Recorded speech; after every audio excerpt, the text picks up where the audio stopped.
নমস্কার।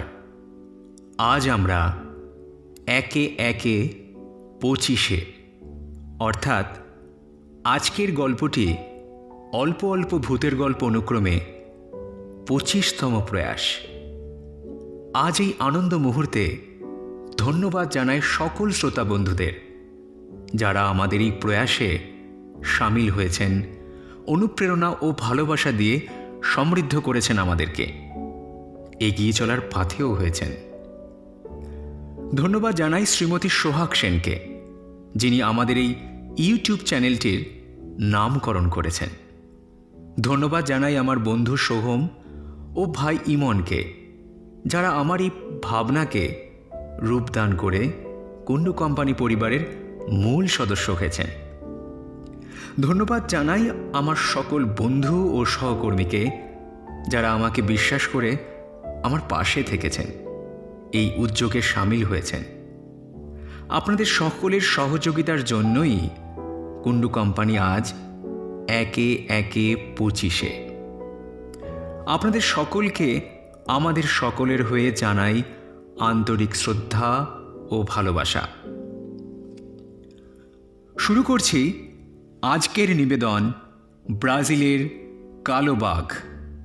মূল গল্প দ্য ব্রাজিলিয়ান ক্যাট, লেখক স্যার আর্থার কনান ডয়েল, অনুবাদ শ্রী সত্যজিৎ রায়, প্রচ্ছদ অলঙ্করণ Soham Bagchi, logo design Debarshi Sasmal, animation Santu Karmakar, background score and special effect Emon, গল্প পাঠে সায়ক চক্রবর্তী, শ্বেতা বোস ও ঈশান সেন, পরিকল্পনা, প্রযোজনা, প্রয়োগ ও পাঠে আমি অনরণ্য।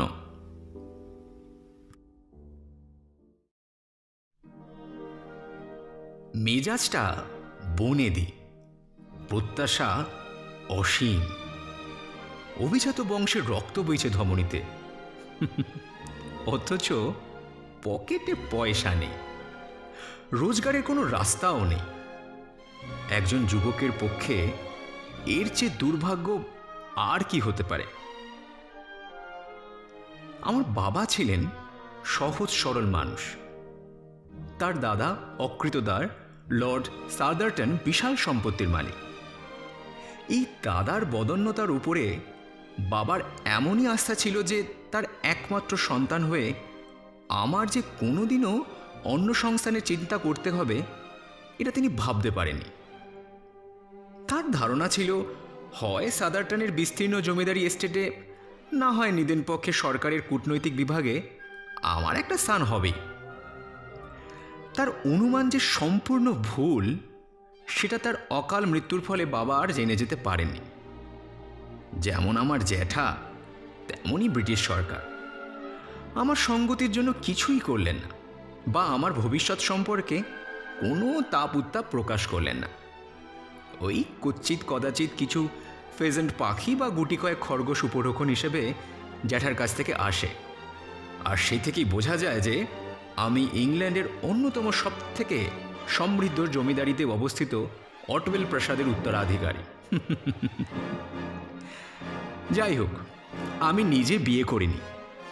লন্ডনের গভর্নর ম্যানসেন্সে ঘর নিয়ে নাগরিক জীবনযাপন করি। কাজের মধ্যে আছে আমার পায়রা শিকার ও হার্লিংহ্যামে পোলো খেলা।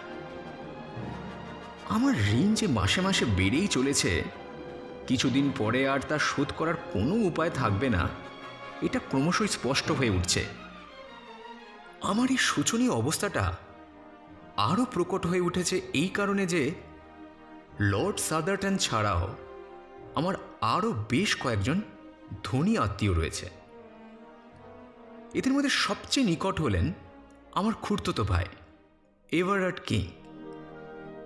বেশ কিছুদিন ব্রাজিলে অ্যাডভেঞ্চারপূর্ণ জীবন কাটিয়ে সে সম্প্রতি দেশে ফিরে দিব্যি গুছিয়ে বসেছে। তার উপার্জনের পন্থাটা কি সেটা আমার জানা নেই, তবে তার অবস্থা যে রীতিমতো সচ্ছল সেটা বোঝাই যায়, কারণ সে এখন সাফোকের ক্লিপটন অন দ্য মার্শে গ্রিল্যান্ডসের জমিদারের মালিক। ইংল্যান্ডে আসার পর প্রথম বছরটা সে আমার কঞ্জুস জ্যাঠার মতোই আমার কোনো খোঁজখবর নেয়নি। কিন্তু এক গ্রীষ্মের সকালে মনটা খুশিতে ভরে উঠল যখন দেখলাম সে একটি চিঠি মারফত গ্রিল্যান্ডস কোর্টে কয়েকটা দিন কাটিয়ে আসার জন্য আমায় আমন্ত্রণ জানিয়েছে। আমি তখন দেউলে হওয়ার আশঙ্কায় অন্যরকম কোর্টে যাওয়ার কথা ভাবছিলাম। আর ঠিক সেই সময় দৈবক্রমে এসে গেল এই চিঠি। আমার এই অচেনা ভাইটিকে যদি হাত করতে পারি তাহলে হয়তো একটা উদ্ধারের পথ পেলেও পেতে পারি। অন্তত বংশমর্যাদার খাতিরে তার আমাকে পথে বসতে দেওয়া উচিত নয়। চাকরকে বলে আমার বাক্স গুছিয়ে নিয়ে সেদিনই সন্ধ্যায় আমি ক্লিপটন অন দ্য মার্শের উদ্দেশ্যে বেরিয়ে পড়লাম।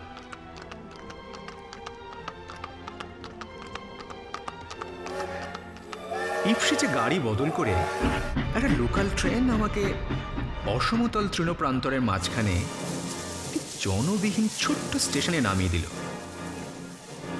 আমার জন্য কোনো গাড়ি আসেনি। পরে জেনেছিলাম আমার টেলিগ্রাম পৌঁছতে দেরি হয়েছিল, তাই আমি কাছেই একটি পান্থনিবাস থেকে একটা ঘোড়ার গাড়ি ভাড়া করে নিয়ে রওনা দিয়ে দিলাম।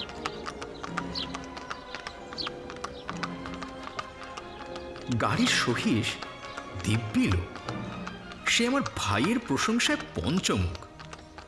বুঝলাম এই অঞ্চলে এর মধ্যেই এভারার্ড কিংয়ের সুখ্যাতি ছড়িয়ে পড়েছে। স্থানীয় স্কুলের ছেলে মেয়েদের জন্য সে পার্টি দিয়েছে। জনসাধারণ যাতে তার বিস্তীর্ণ বাগান ঘুরে দেখতে পারে তার ব্যবস্থা করেছে। নানান জনহিতকর কাজে সে অর্থ সাহায্য করেছে।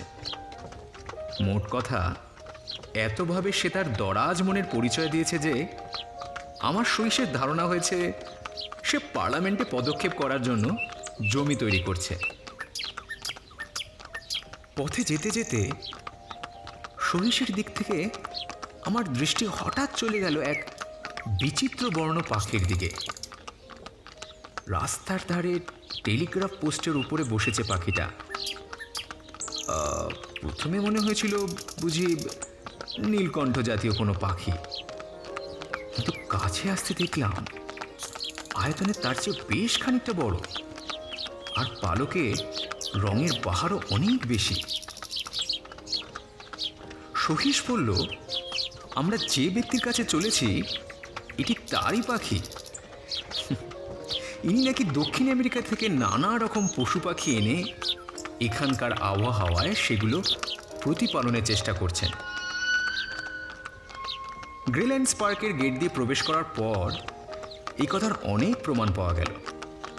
ছোট ছোট বুটিদার হরিণ, এক ধরনের শুয়োর জাতীয় জানোয়ার, নাম বোধহয় পেকোরি, একটি ঝলমলে রং বিশিষ্ট ওরিয়াল পাখি, এক শ্রেণীর পিপিলিকা ভুক, আর একরকম স্থূল বেজার জাতীয় জানোয়ার চোখে পড়ল গাছপালায় ঘেরা আঁকা বাঁকা পথটা দিয়ে যেতে। আমার খুড়তুতো ভাইটি গাড়ির শব্দ পেয়ে আমি এসেছি বুঝে বাড়ির বাইরে সিঁড়িতে এসে দাঁড়িয়েছিল। চেহারায় একটা অমায়িক ভাব ছাড়া তেমন কোনো বিশেষত্ব নেই। আকারে বেটে ও মোটা, বয়স আন্দাজ 45, রোদে পোড়া গোল মুখে অজস্র বলিরেখা, পরনে সাদা লিলেনের জামা যেমন প্লান্টাররা পরে থাকে, মুখে চুরুট ও মাথায় পানামা টুপি। দেখে মনে হয় ইনি প্রাচ্যের কোনো উপনিবেশে বাংলো বাড়ির বাসিন্দা। ইংল্যান্ডের এই সুউচ্চ প্যালেডিও স্তম্ভ বিশিষ্ট সুবিশাল অট্টালিকায় ইনি বেমানান। এই শুনছো? ভদ্রলোক ঘাড় ফিরিয়ে অদৃশ্য কাউকে উদ্দেশ্য করে বললেন, আরে উনি এসে গিয়েছেন, আমাদের অতিথি। আরে গ্রিনল্যান্ডসে তোমায় স্বাগত জানাচ্ছি মার্শাল ভায়া। তোমার সঙ্গে আলাপের সুযোগে আমি অত্যন্ত আনন্দিত। এই ঘুমিয়ে আসা পল্লীগ্রামে আমার এই বাসস্থানে তোমার যে পায়ের ধুলো পড়ল তাতে আমি সত্যিই সম্মানিত বোধ করছি। তারই সাদর অভ্যর্থনায় মুহূর্তের মধ্যে আমার সব সংকোচ কেটে গেল। আর এটার প্রয়োজন ছিল একান্তভাবে, কারণ স্বামীর ডাকে যে বিবর্ণ দীর্ঘাঙ্গিনীটি বেরিয়ে এলেন তার আচরণ অস্বাভাবিক রকম রূঢ়। আমার ধারণা হলো ইনি ব্রাজিলের মেয়ে। যদিও ইংরেজিটা বলেন ভালোই। হয়তো আমাদের দেশের আদব কায়দার সঙ্গে পরিচয়ের অভাবই তার এই রুক্ষ স্বভাবের কারণ। তার আচরণ থেকে এটা পরিষ্কার বুঝতে পারলাম যে গ্রিনল্যান্ডস কোর্টে আমার উপস্থিতিতে তিনি আদৌ প্রসন্ন নন। তার কথায় কোনো অশালীনতার পরিচয় না পেলেও তার ভাবব্যঞ্জক চোখের চাহনি স্পষ্ট বুঝিয়ে দিচ্ছিল যে আমি লন্ডনে ফিরে না যাওয়া অবধি তার শান্তি নেই। কিন্তু আমার ঋণের ভার এত বেশি, এবং আমার এই ধনী আত্মীয়টি যে আমার একমাত্র ত্রাণকর্তার ভূমিকা গ্রহণ করতে পারে এ সম্পর্কে আমি এতই আস্থাবান যে আমি স্ত্রীর রূঢ়তা সম্পূর্ণ অগ্রাহ্য করে স্বামীর হৃদ্যতার 16 আনার সুযোগ নেওয়া স্থির করলাম। আমার সুখ স্বাচ্ছন্দ্যের দিকে দেখলাম তার সজাগ দৃষ্টি। যে ঘরটি আমায় দেওয়া হয়েছে সেটি চমৎকার। তা সত্ত্বেও ভদ্রলোক বারবার বললেন আমার সুবিধের জন্য যা কিছু দরকার তার তিনি করতে রাজি আছেন। আমি প্রায় বলেই ফেলছিলাম সবচেয়ে সুবিধে হয় কিছু অর্থ সমাগম হলে, কিন্তু পরক্ষণেই মনে হলো সেটার সময় এখনও আসেনি। নৈশভোজের ব্যবস্থা ছিল পরিপাটি, আর ভোজনান্তে ছিল হাভানা চুরুট আর কফির ব্যবস্থা। চুরুট নাকি তার নিজের বাগানের তামাক থেকে তৈরি। আসার পথে সহিস যা বলছিল তা যে একটু বাড়িয়ে বলা নয় সেটা বেশ বুঝতে পারছিলাম।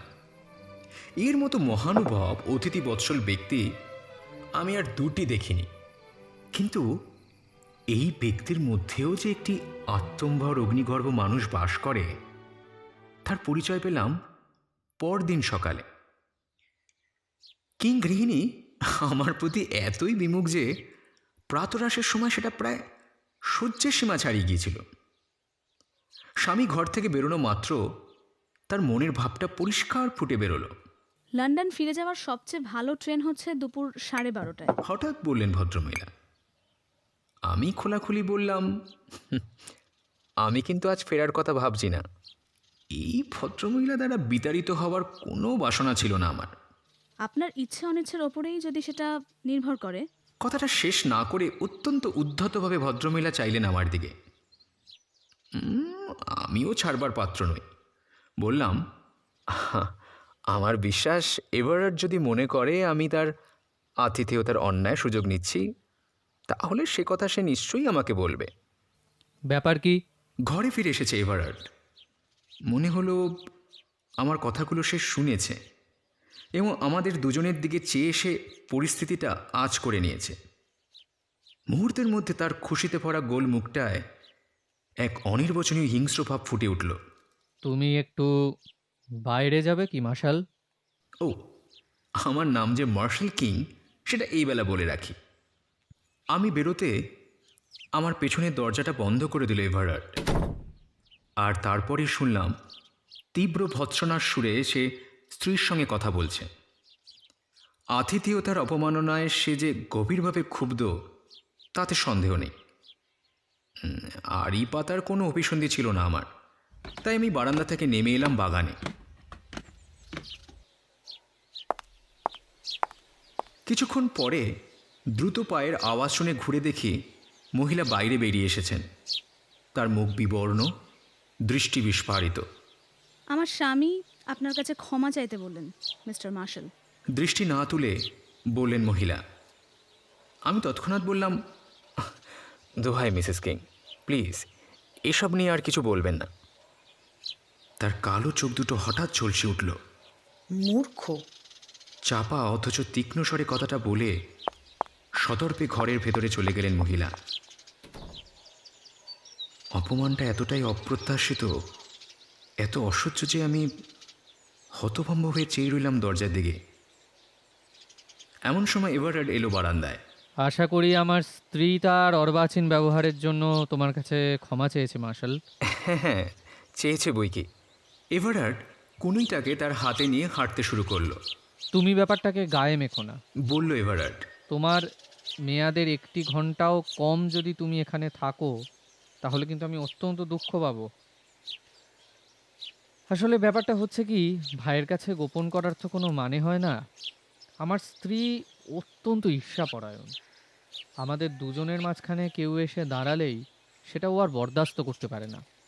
তা সে লোক পুরুষই হোক আর মহিলাই হোক। ও সবচেয়ে কিসে খুশি হয় জানো? স্বামী স্ত্রীতে সমুদ্রের মাঝখানে কোনো জনবিহীন দ্বীপে বসে গল্প করে যদি বাকি জীবনটা কাটিয়ে দিতে পারি তাহলে। এর থেকেই বুঝতে পারবে ও মানুষটা কেমন। আসলে আসলে এটা একটা ব্যারামের স্বামী। তুমি কথা দাও, এ নিয়ে তুমি আর কোনো রকম কোনো চিন্তা করবে না। মোটেই না। তাহলে এই চুরুটটা ধরো, এই নাও এটা। হ্যাঁ, এসো আমার সঙ্গে এসো, আমার পশু সংগ্রহটা এবার তোমাকে দেখাই। সারা বিকেলটা কেটে গেল এই কাজে। বাইরে থেকে আনা যত পাখি, যত সরীসৃপ সবই দেখা হলো। এদের মধ্যে কিছু রয়েছে খাঁচায়, কিছু খাঁচার বাইরে, আর কিছু একেবারে বাড়ির ভেতর ছাড়া অবস্থায়। চলতে চলতে সামনে ঘাস থেকে হঠাৎ কোনো রং বেরঙের পাখি লাফিয়ে উঠতে দেখে, বা কোনো অচেনা জানোয়ারকে ঝোপের আড়ালে লুকিয়ে পড়তে দেখে ছেলে মানুষের মতো উল্লসিত হয়ে উঠছিল এভারার্ড। সব শেষে প্রাসাদের এক প্রান্তে একটি লম্বা প্যাসেজের ভেতরে গিয়ে পৌঁছলাম আমরা। প্যাসেজের শেষ মাথায় একটি খড়খড়ি লাগানো ভারী দরজা, আর তার পাশেই একটা হাতল লাগানো চাকা। সেই সঙ্গে লক্ষ্য করলাম লোহার ফ্রেমে লাগানো এক সারি খাড়াখাড়ি লোহার শিক দাঁড়িয়ে রয়েছে প্যাসেজের ভেতর। এবার যেটা দেখাবো সেটা হলো আমার সংগ্রহের একেবারে সেরা জিনিস। ইউরোপে আর একটি মাত্র নমুনা আছে এই জিনিসের। রটারড্যামে একটা বাচ্চা ছিল, সেটা মরে গেছে। জিনিসটা হলো একটা ব্রাজিলিয়ান বাঘ। বলল এভারার্ড। তার সঙ্গে অন্য বাঘের তফাৎ কোথায়? সেটা এখনই দেখতে পাবে। খড়খড়িটা তুলে একবার ভেতরে দেখবে নাকি? হেসে বলল কিং। দরজার গায়ের খড়খড়ি ফাঁক করে চোখ লাগাতে দেখলাম একটি বেশ বড় ঘর। তার মেঝেতে পাথর বসানো, তার দেওয়ালের উপর দিকে শিক দেওয়া ছোট্ট জানলা। ঘরের মাঝখানে মেঝের উপরে বসে রোদ পোয়াচ্ছে একটি জানোয়ার। সেটা বাঘের মতোই বড়, যদিও গায়ের রং কুচকুচে কালো। আয়তন বিশাল হলেও ভঙ্গিটা দেখে পোষা বেড়ালের কথাই মনে হয়। তার দেহে সুঠাম পেশল গড়ন, বীর্যের সঙ্গে কমনীয়তার আশ্চর্য সমাবেশ আমাকে এমন মুগ্ধ করল যে আমি সেই জানোয়ারের দিক থেকে চোখ ফেরাতে পারছিলাম না। জাদ্রেল জানোয়ার নয় কি? প্রশ্ন করল এভারার্ড। নিঃসন্দেহে, বললাম আমি। এমন আশ্চর্য জানোয়ার দেখিনি কখনো। কেউ কেউ এটাকে পুমা বলে, কিন্তু আসলে এটা মোটেই পুমা নয়। এটা মাথা থেকে লেজের ডগা অবধি 18 ফুট। 4 বছর আগে এটা ছিল দুটো ড্যাব ড্যাবে হলদে চোখ বসানো একটি কালো পশমের বল। রিও নিগ্রো নদীর কাছে এক আদিম অরণ্যে একজন এটা বিক্রি করেছিল আমাকে, মাটাকে বল্লম দিয়ে মেরে ফেলে। যদিও তার আগে 11টি মানুষ গেছে তার পেটে। তার মানে এরা বুঝি খুব হিংস্র হয়? এমন শয়তান, এমন রক্তপিপাসু জানোয়ার আর দুটি নেই জানো। দক্ষিণ আমেরিকায় ইন্ডিয়ানদের এই বাঘের কথা বললে দেখবে তারা কিরকম চমকে ওঠে। এই জানোয়ারের চেয়ে মানুষের উপর তাদের বিশ্বাস অনেক বেশি। ইনি এখনো রক্তের স্বাদ পাননি, কিন্তু একবার যদি পায় একবার মানুষের রক্তের স্বাদ পেলে চেহারাই বদলে যাবে। এখন পর্যন্ত আমাকে ছাড়া আর কাউকে বরদাস্ত করে না ওর ঘরে। ওর পরিচর্যা করে যে লোক বল্ডউইন, সে ওর কাছে যেতে সাহস পায় না। ওর বাপ মা দুই হচ্ছি আমি। এই কথাটা বলার সঙ্গে সঙ্গে ও আমাকে চমক দিয়ে দরজাটা খুলে ভেতরে ঢুকে আবার তৎক্ষণাৎ সেটা বন্ধ করে দিল। তার কণ্ঠস্বর শুনে বিশাল জানোয়ারটা উঠে দাঁড়িয়ে হাই তুলে নিজের মাথাটা এভারার্ডের গায়ে খুঁজতে লাগলো, আর এভারার্ডও জানোয়ারটার গায়ে হাত বুলোতে লাগলো। এবার দেখি দেখি টমিবাবু, খাঁচায় ঢোকো তো। আদেশ শোনা মাত্র কৃষ্ণকায় জীবটি ঘরের এক পাশে গিয়ে একটি গড়াদের ছাউনির তলায় কুণ্ডলি পাকিয়ে বসল। তারপর এভারার্ড বাইরে এসে হাতলটা ঘোরানোর সঙ্গে সঙ্গে পেসেজে পেরিয়ে থাকা ফ্রেম বন্ধ লোহার শিকের শাড়ি দেওয়ালের একটা ফাটল দিয়ে বাঘের ঘরে ঢুকে ছাউনির সঙ্গে লেগে গিয়ে দিব্যি একটা খাঁচার সৃষ্টি করল। এবার এভারার্ড আমাকে ভেতরে ডাকল। এই বিশেষ শ্রেণীর সাপদের ঘরে যে বিশেষ গন্ধ পাওয়া যায়, এই ঘর এখন সেই গন্ধে ভরপুর। এটাই ব্যবস্থা, বলল এভারার্ড। দিনের বেলা ও সমস্ত ঘরটাতেই পায়চারি করে, রাত্রে একপাশে খাঁচাটায় পুড়ে দেওয়া হয়। বাইরে থেকে হাতল ঘোরালেই খাঁচার দেওয়াল সরে গিয়ে ও ছাড়া পেয়ে যায়। আর যদি তা না চাও তো ওকে ওইভাবেই বন্দি করে রাখতে পারো। ওরকম করো না। আমি গড়াদের মধ্যে দিয়ে হাত ঢুকিয়ে বাঘের গায়ে রাখতে গিয়েছিলাম। সে এক হ্যাঁচকা টানে আমার হাতটা বার করে আনলো। ওকে বিশ্বাস নেই। আমি যা করি আর 5 জনের তা করা চলে না। সবাইকেও বন্ধু বলে মানতে রাজি নয়, তাই না টমি? এবারে লাঞ্চের গন্ধ পেয়েছেন বাবু, তাই তো? বাইরে পেসেজে পায়ের শব্দের সঙ্গে সঙ্গে বাঘটা এক লাফে উঠে দাঁড়িয়ে অল্প পরিসর খাঁচার মধ্যে পায়চারি শুরু করে দিয়েছে। তার হলুদ চোখের চাহনি তীক্ষ্ণ ও অস্থির। তার লেলিহান জিভ বেরিয়ে পড়েছে হাঁ করা মুখের অসমান দাঁতের শাড়ির ফাঁক দিয়ে। একজন পরিচারক পাত্রে একটি মাংসখণ্ড নিয়ে ঘরে এসে গড়াদের মধ্য দিয়ে সেটাকে খাঁচার ভেতর গলিয়ে দিল। বাঘ থাবা দিয়ে আলতো করে সেটাকে তুলে নিয়ে খাঁচার এক কোণে বসে সেটার সদ্ব্যবহার করতে শুরু করল। মাংস টেনে ছেঁড়ার ফাঁকে ফাঁকে সে রক্তমাখা মুখটা তুলে আমার দিকে চাইছে। আমিও এক দৃষ্টে দেখছি সেই বন্য দৃশ্য। টমির ওপর আমার টানের কারণটা বুঝলে তো? ঘর থেকে বেরিয়ে এসে প্রশ্ন করলো এভারার্ড। হাজারোক আমার হাতেই তো মানুষ। কম ঝক্কি গেছে ওকে দক্ষিণ আমেরিকা থেকে এখানে আনতে। অবশ্যই এখানে এসেও ভালোই আছে। যা বলছিলাম, এই বিশেষ বাঘের এর চেয়ে ভালো নমুনা গোটা ইউরোপে আর নেই। চিড়িয়াখানার কর্তারা তো একে নেবার জন্য ঝুলোঝুলি করছে, কিন্তু আমি ওকে ছাড়ছি না। যাকে আমার মনের কথা ঢের বলা হলো, এবার চলো টমির মতো আমরাও গিয়ে লাঞ্চ সারি। দক্ষিণ আমেরিকা থেকে আসা আমার এই ভাইটি তার জন্তু জানোয়ার নিয়ে এতই মুশগুল যে সে জগতের বাইরে যে আর একটা জগৎ থাকতে পারে সেটা ভাবাই মুশকিল। কিন্তু সেটা যে রয়েছে সেটা বুঝতে পারতাম তার পাওয়া টেলিগ্রামের বহর থেকে।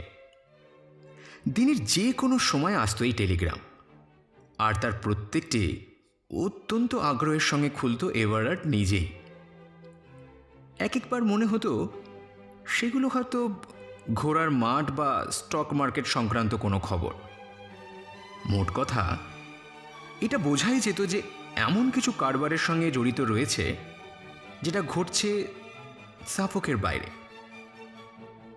আমি যে 6 দিন ছিলাম তার মধ্যে দিনে 4খানা করে টেলিগ্রাম তো এসেইছে। একদিন তো এলো 7খানা। এই 6 দিন এত ভালোভাবে কেটেছে যে ভাইয়ের সঙ্গে একটা চমৎকার সমঝোতা হয়ে গিয়েছিল।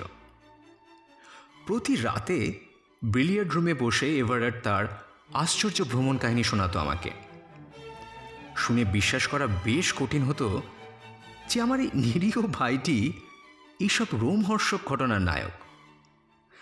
তার অভিজ্ঞতার পরিবর্তে আমি তাকে শোনাতাম গভর্নর ম্যানশনসের জীবনযাত্রার খবর। তাতে সে এতই মুগ্ধ হতো যে বারবার বলতো একবার লন্ডনে এসে আমার বাসস্থানে কটা দিন কাটিয়ে যাবে। লন্ডনের চঞ্চল জীবনযাত্রা সম্বন্ধে দেখতাম তার একটা অদম্য কৌতূহল রয়েছে। বলা বাহুল্য, এ ব্যাপারে আমার চেয়ে ভালো গাইড সে পাবে না। শেষ দিনে আমি আর কথাটা না বলে পারলাম না। সরাসরি বলে দিলাম যে আমার আর্থিক অবস্থা অত্যন্ত শোচনীয় এবং সম্পূর্ণ দেউলে হতে আমার আর বেশি দিন বাকি নেই। আমি যদিও তার কাছে পরামর্শই চাইলাম, যেটা আসলে দরকার ছিল সেটা হলো বেশ খানিকটা ক্যাশ টাকা। কিন্তু তুমি তো লর্ড সাদারটনের উত্তরাধিকারী, তাই না? প্রশ্ন করল এভারার্ড। আমার তো তাই ধারণা, কিন্তু তিনি আমাকে এক কপর্দকও দেননি কখনো।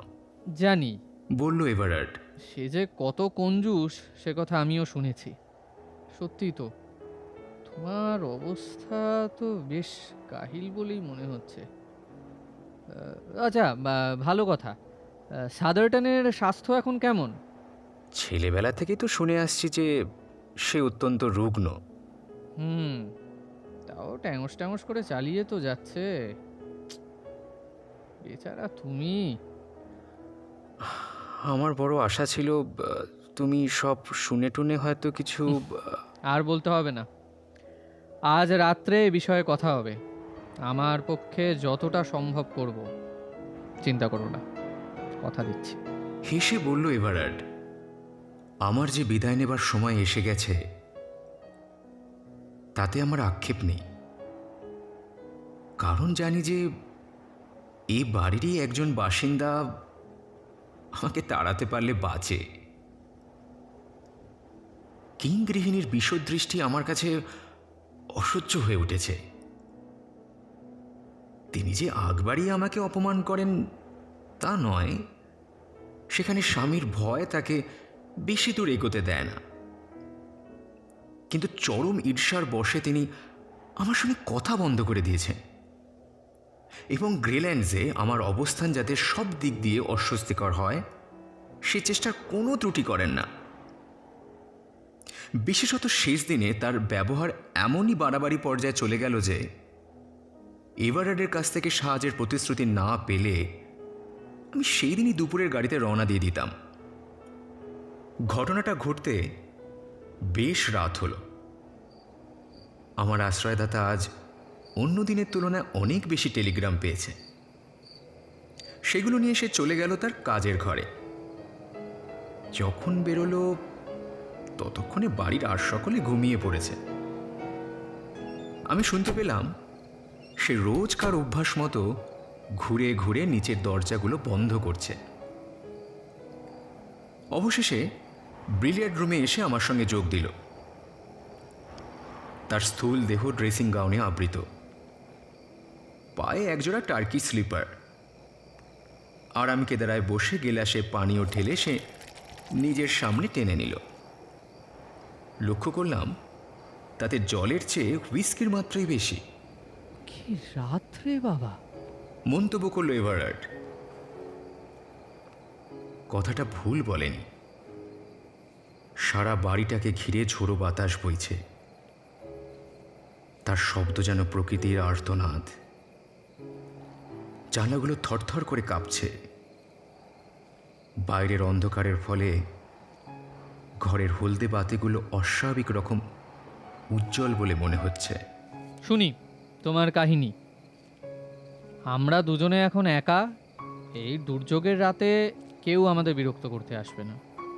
তুমি বলো, তারপর দেখি তোমার একটা হিল্লে করা যায় কি না।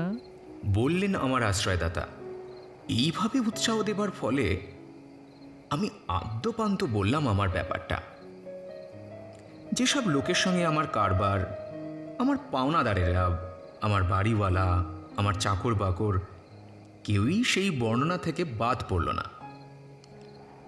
সঙ্গে আমার নোটবুক ছিল। সব তথ্য গুছিয়ে নিয়ে অত্যন্ত প্রাঞ্জলভাবে আমার শোচনীয় অবস্থাটা তাকে বুঝিয়ে দিলাম। কিন্তু দেখে খারাপ লাগলো যে শ্রোতা আমার কথায় মনোযোগ দিচ্ছে না।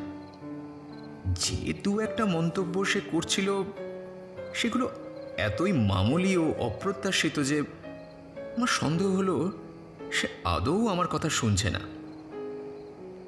মাঝে মাঝে হঠাৎ গা ঝাড়া দিয়ে আমার কোনো উক্তির পুনরাবৃত্তি করতে বলে সে আগ্রহের একটা ভান করছিল বটে, কিন্তু পরক্ষণই বুঝতে পারছিলাম তার মন অন্যদিকে চলে গেছে।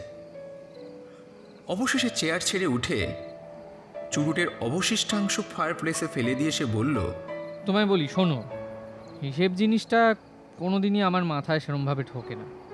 তুমি বরং পুরো ব্যাপারটা একটা কাগজে লিখে ফেলো তো, তারপর তোমার কত হলে চলে সেটাও লিখে দাও। চোখের সামনে জিনিসটা দেখতে পেলে আমারও বুঝতে সুবিধা হবে।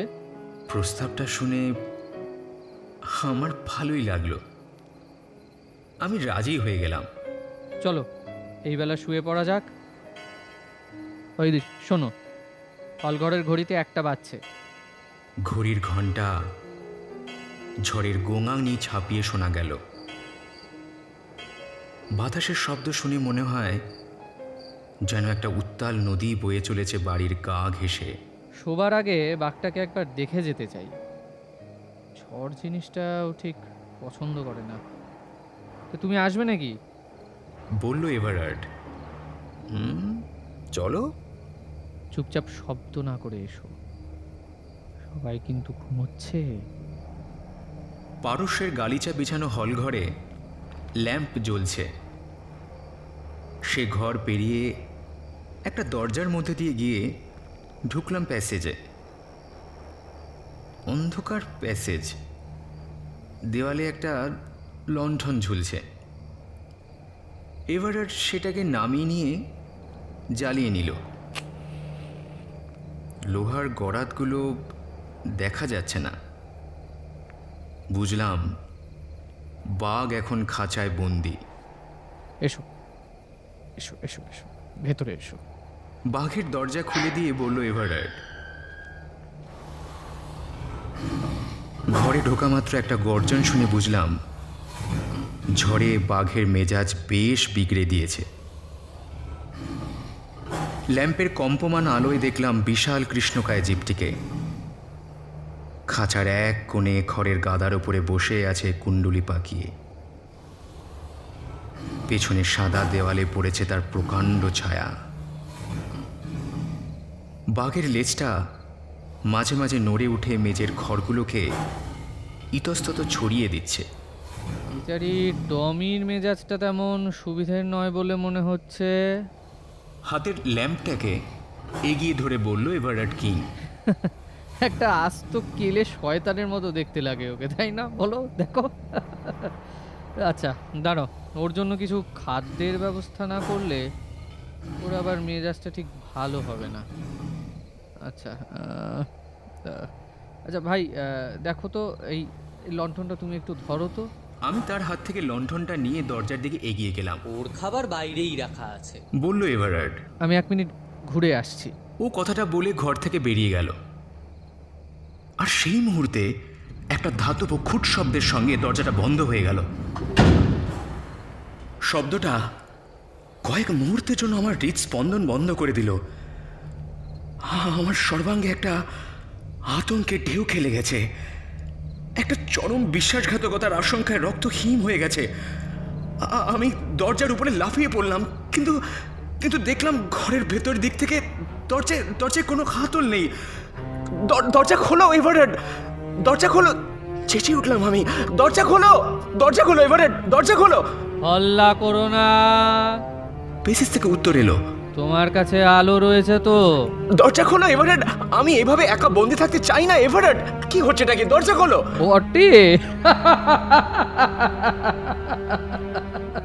বিশ্রী হাসির সঙ্গে উত্তর এলো, চিন্তা নেই, বেশিক্ষণ একা থাকতে হবে না তোমায়। দরজা খোলো এভারেট। আমি আবার চেঁচিয়ে উঠলাম, এই ধরনের রসিকতা আমি একদম বরদাস্ত করতে পারি না। এভারেট, কি হচ্ছে নাকি? দরজা খোলো প্লিজ, দরজা খোলো। এবারে একটা বিদ্রুপের হাসির সঙ্গে সঙ্গে ঝড়ের শব্দ ছাপিয়ে শুনলাম একটা যান্ত্রিক ঘর ঘর শব্দ। সর্বনাশ!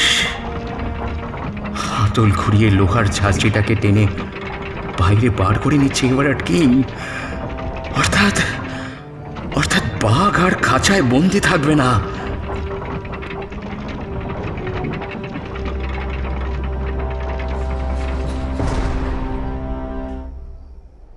ব্রাজিলের কালোবাঘ গল্পটির প্রথম পর্ব আজ এখানেই শেষ করছি। এরপর কি হলো তা জানতে হলে অবশ্যই শুনতে হবে সম্পূর্ণ গল্পটি। আজ আমরা এখানেই বিদায় নিচ্ছি।